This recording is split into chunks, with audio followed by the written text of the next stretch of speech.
Il n'y a pas de bonne façon d'exister, pas de mode d'emploi parfait, pas de posture idéale. Il y a des souffles courts, des silences longs, des matins sans élan.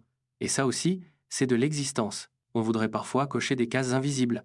Se dire qu'on fait bien la vie comme on ferait bien un devoir, une recette, une démonstration. Mais la vie, ce n'est pas un exercice à réussir.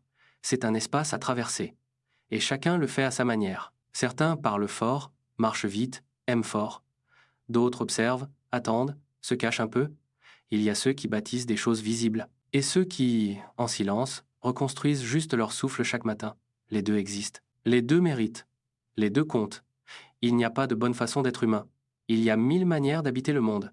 Et aucune ne vaut plus qu'une autre. Peut-être que ta façon d'être au monde ne ressemble à rien de ce que tu vois autour de toi. Peut-être que tu ne produis pas grand-chose, que tu ne brilles pas souvent, que tu te sens flou, invisible, mais tu respires, tu ressens, tu avances, et c'est déjà immense. Ce n'est pas parce que tu te sens à côté que tu es de trop. Ce n'est pas parce que tu n'es pas productif que tu n'as pas de valeur. Ce n'est pas parce que tu ne sais pas encore qui tu es que tu es illégitime. Tu n'as rien à prouver. Ta manière d'être est valide, même si elle est lente, désordonnée, tremblante, même si elle ne ressemble à aucun modèle, même si elle n'impressionne personne. Exister, c'est déjà un acte de courage. Rester ici, malgré les doutes. Tenir, parfois. Lâcher, parfois. Mais rester quand même. Tu peux t'asseoir là, un moment, respirer doucement, et te rappeler que tu n'as pas besoin de performer l'existence. Tu as juste à la vivre. Comme tu peux, comme tu veux, à ta manière. Il n'y a pas de bonne façon d'exister. Il n'y a que la tienne.